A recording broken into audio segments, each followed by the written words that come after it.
nanti sistem terintegrasi.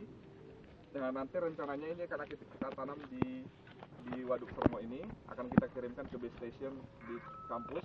Kita juga kirimkan nanti by HT informasinya, level segala macam, dan juga nanti by internet. Nah, untuk lebih jelasnya detail ini, monggo dari teman-teman menyampaikannya. Mau pakai ini atau langsung monggo?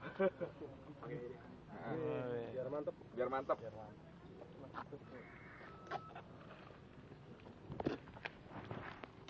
Dijelaskan prinsip kerjanya dan mohon ada masukan-masukan silakan Pak ya. Selamat siang Bapak-Bapak semua. Nah ini kami dari tim telemetri jurusan Teknik Fisika UGM. Nah saya mewakili tim kami akan coba mempresentasikan alat yang sudah kami buat. Jadi alat kami ini mempunyai 4 sensor. Laptopnya. Yang pertama yaitu sensor level air, tepatnya detektor level air. Dia ini bekerja gini Pak.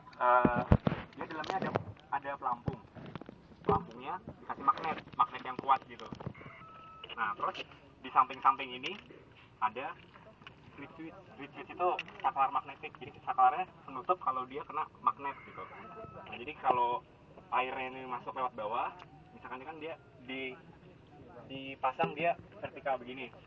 Misalkan kita udah tahu misalkan kalau ketinggian air itu melebihi 3 meter maka bahaya gitu. Nah makanya ini kami akan memasang ketinggian ini di ketinggian 3 meter gitu misalkan.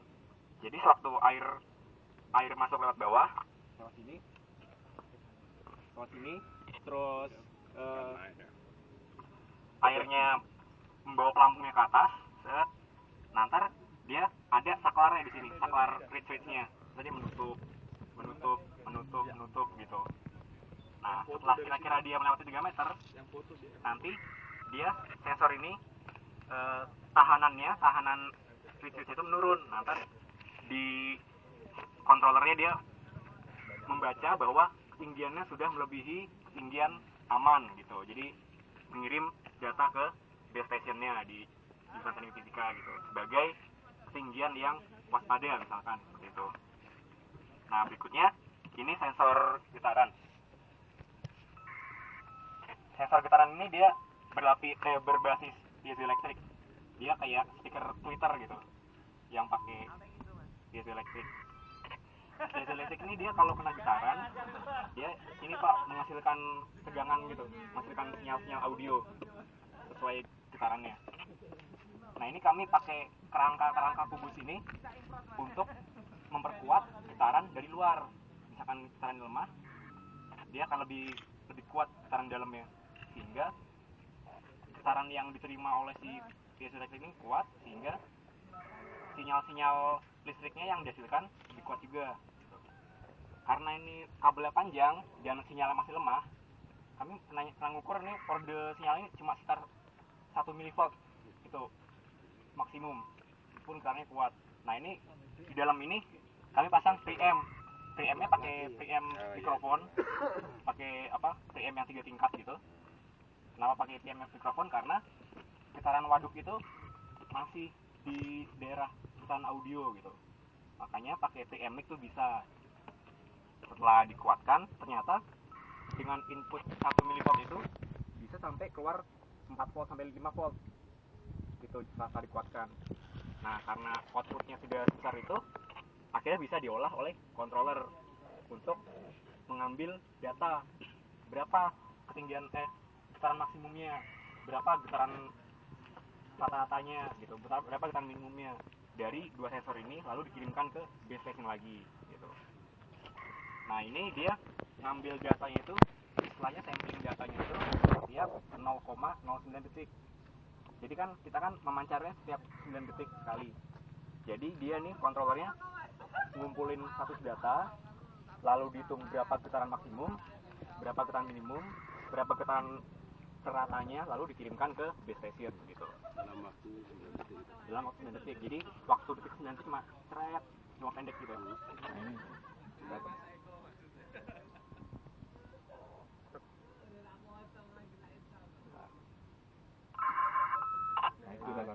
Itu isinya cuma data maksimum sensor 1, data data minimum sensor 1, data rata-rata sensor 1, 2, 3, 4 gitu. Terus Itu dibaca di base station. iya. Gitu. Ini sensornya sama. Nah, lalu yang warna orange itu sensor tekanan udara, tekanan langit. Itu sederhana, Pak. Dia pakai LDR. LDR itu kan kalau dia kena cahaya yang lebih terang, kelembabannya menurun kan. Nah, jadi di sistem ini, di sinyal conditionernya itu dia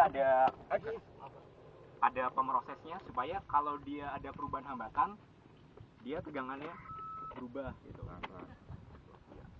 Perubahan tegangan itu nanti yang dibaca oleh controller lalu dikirimkan lagi gitu. Nah, jelaskan isi dalamnya. Nah, Hati ya. Bisa bergeser aja, Dek. Itu, Dek. nah ini preamp audio.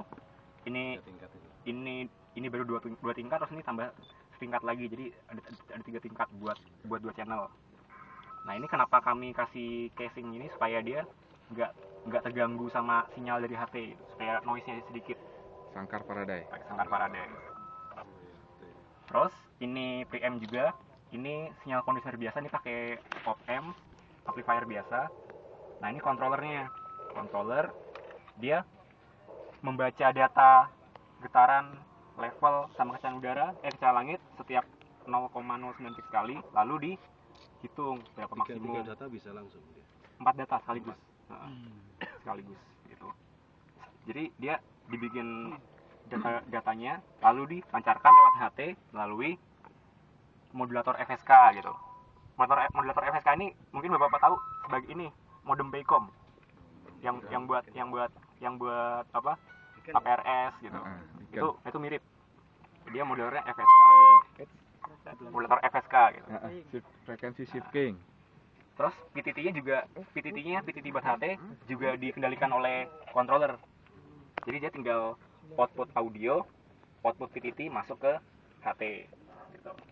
Ini sebenarnya trafo ini sekarang udah nggak dipakai, soalnya udah dikhususin buat aki gitu. Jadi waktu pakai trafo ini, kalau pakai high power itu agak bermasalah, panas gitu.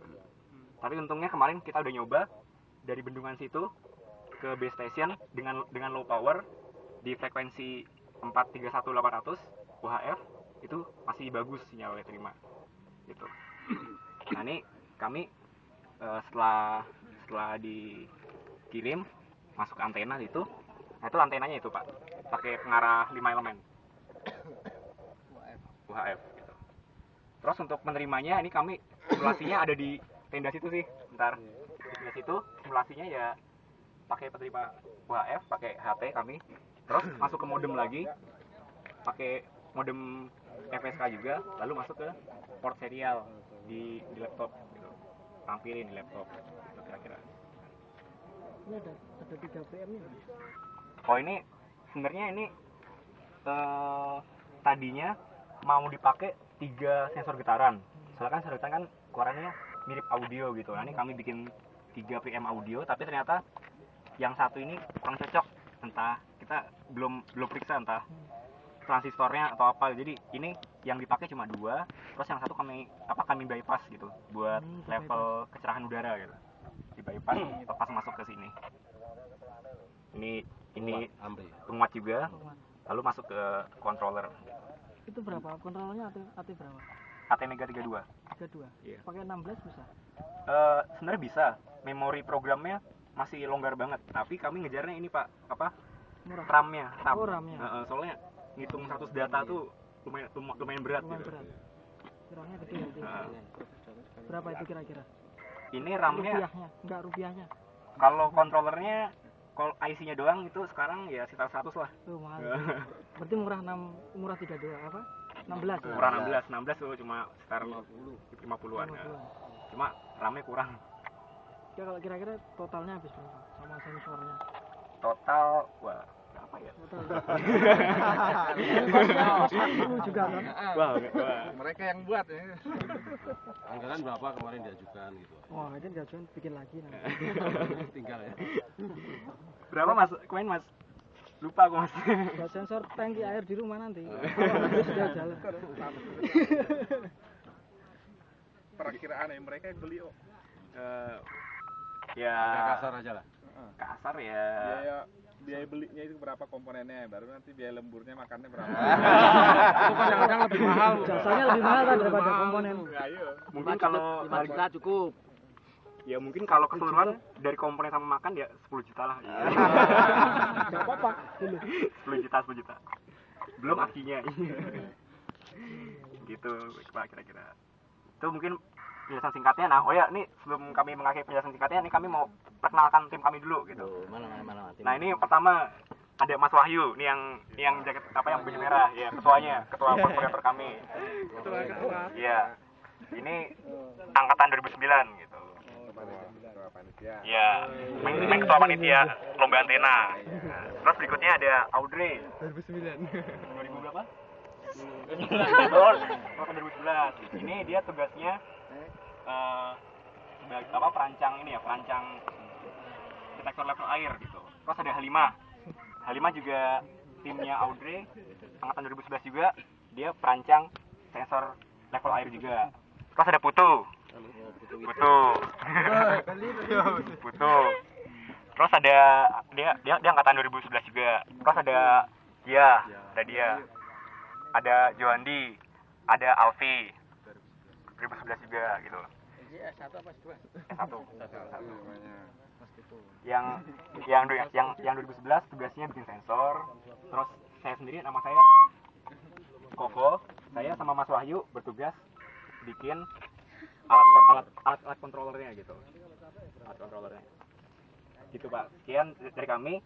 Mungkin mau ada tambahan atau pertanyaan, silakan. Ini urunan dari mahasiswa atau dari fakultas? PPM Pak. Oh, PPM. Gimana sekarang? Data yang di sana juga bisa dilihatkan di sini. Oh mungkin ntar untuk datanya terakhir aja kalian ntar terakhir kita ke sana supaya nggak pernah bolak-balik aja. Iya Pak, nanya. Punya standar aja. Enggak usah pakai itu.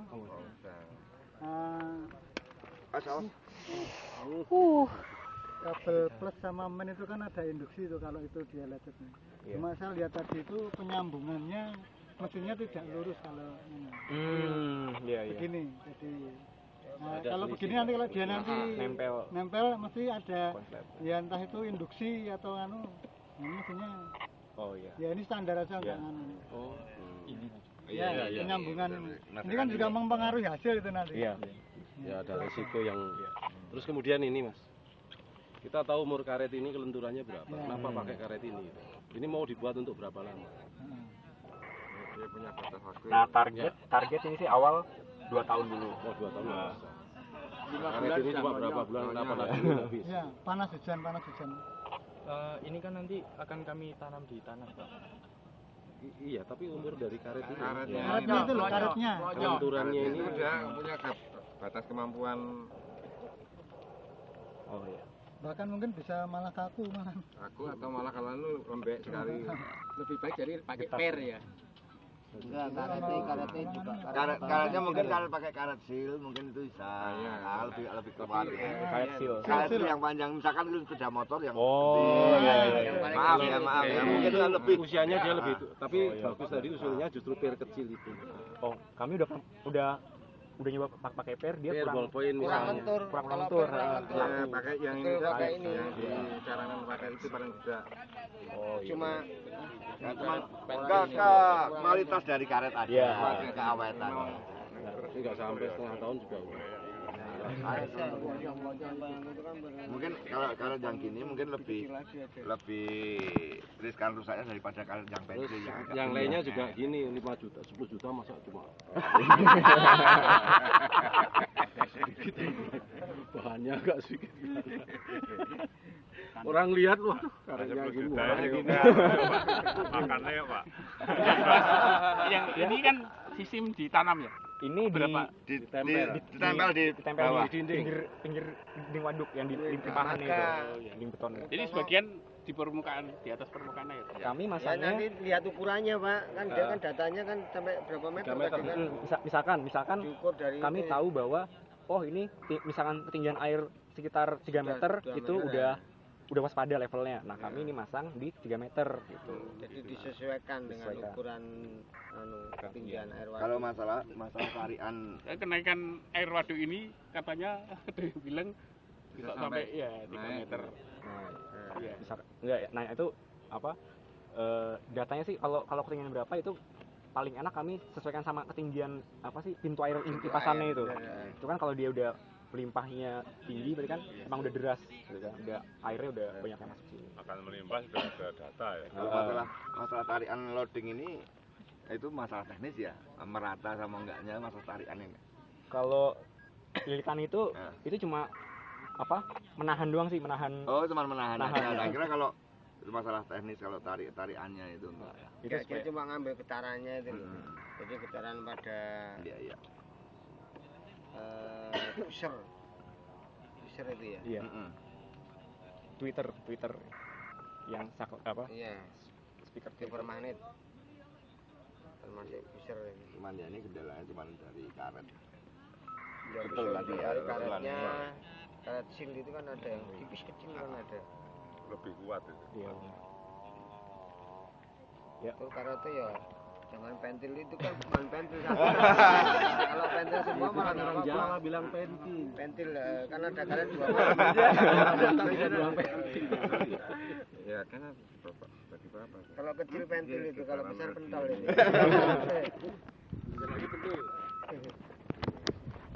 Begitu mungkin Pak, kalau ada saran-saran saran mungkin akan perbaikan semua ini sampai. Ya kalau masalah ini masalah teknis untuk perapian ini kan masalah teknis saja Mas. Itu kan bisa dirapikan dari gimana caranya. Saran yang lain saya kira kayak kalau saya kan udah bagus. Cuman teknis ini aja. Ini pada akhirnya kan dari kesemuanya kesimpulannya pengambilan data via pesawat via pemancar. Jadi fokuskan juga untuk pengirimannya. Jadi percuma dengan bikin bagus nanti masalah pengirimannya data nggak lancar. Jadi kurang bagus itu tolong diperhatikan juga matching segala macam ini itu yang terpenting. kalau antena kemarin udah di matching udah di matching. Justru itu. Terus kemarin dari waduk itu ke JTF mancar pakai low power itu dari 9 skala sampai diterima itu sampai 6 skala. Justru itu yang terpokok kan itu. Kalau ini nggak bisa ngirim data dengan akurat dengan sinyal yang kuat, sayang ya. Kita sudah di sini reposo sinyalnya mengendap-endap. Anyangan itu. Gitu. Ya sudah. Oke Pak, sekarang kita bareng-bareng ke sana untuk melihat contoh rekaman datanya. Gitu. Ya, oke, mari. Diupload di YouTube bagus tuh. Kalau ini diupload di YouTube. Telemetri in action 1, 2.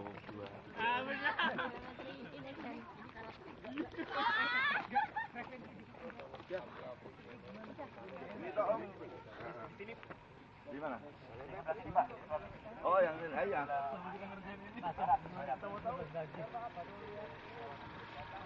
Wah, ada Pak Nazrul.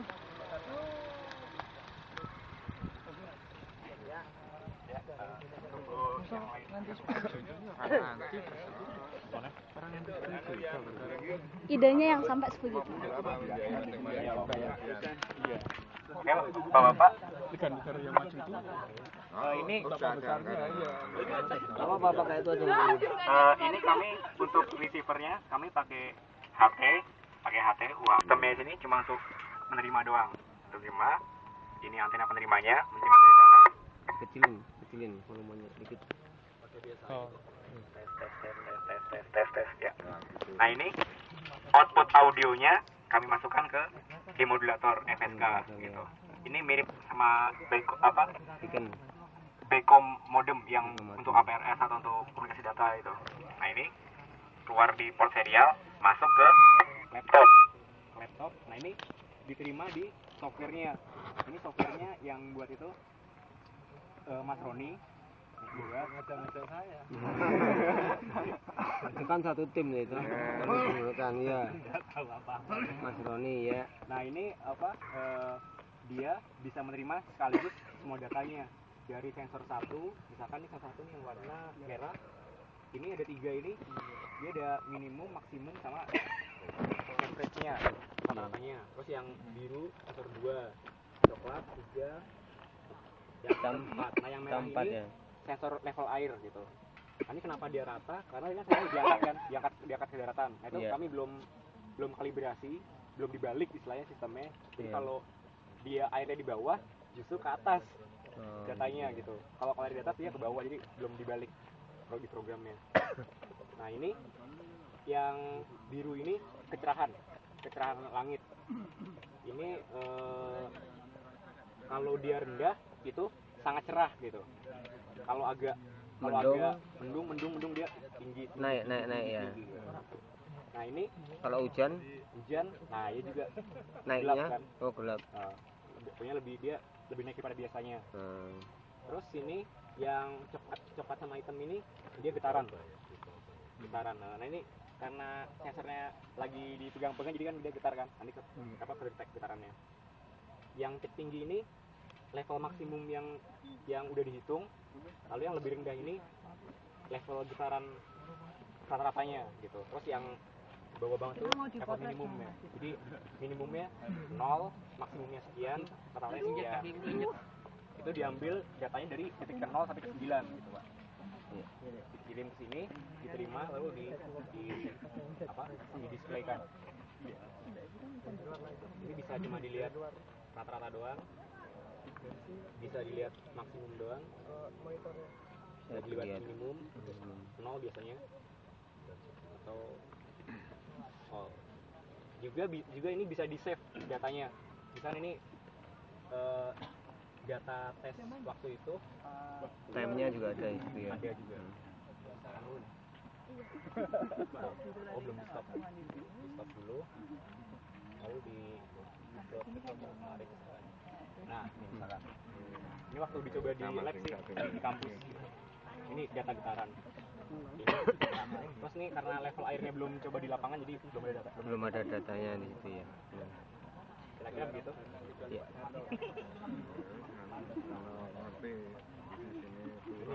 Ini ada jamnya, jam sekian sampai jam sekian itu ada. Jadi itu kan pengendalian pintu air itu tuh, pintu keluar. Sekian Pak untuk penjelasan tentang softwarenya. Terus ya mungkin kalau ada model tambahan dari bapak-bapak atau ada saran. Enggak, maksudnya berarti stepnya itu tiap hari berganti ya? Iya, otomatis. Dari benturan banyak. Ini bisa ditekan lagi. Data ini bisa diterima di lab juga bisa. Iya, di Banjar. Berarti ngesetnya di sini atau di sana? Ini yang di sana. Oh, di sana. Ini yang di UGM sana. Ini yang di sana. Ah, gitu. Data apa sih? Mas nengok, Aaron. Data apa ya? Data sensor getaran. Getarannya? Getaran Sama level air, kecerahan langit. Kecerahan? Oh, bagus. Kecerahan langit. Kecerahan? Iya. Cerah? Kecerahan langit. Terangnya ya? Iya. Terang tidak ya? Iya. Sensor apa? LDR. Kalau level ya? Pakai sebenarnya pelampung magnet, terus di samping pelampung itu ada saklar magnetiknya Pak. Level air? Dalam air? Ketinggian air. Ketinggian air. Oh, ketinggian. Ini Pak, so SK ya. Terima kasih. Aku kok jadi terus datanya. Ya? Datanya oh ya. Sebentar. Main yang bekas ini aja. Pertanyaan berapa?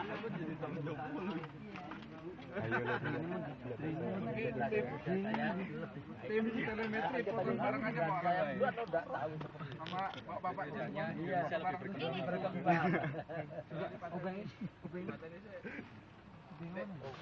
Bareng sama alatnya tim telemetri yang. Ayo, foto.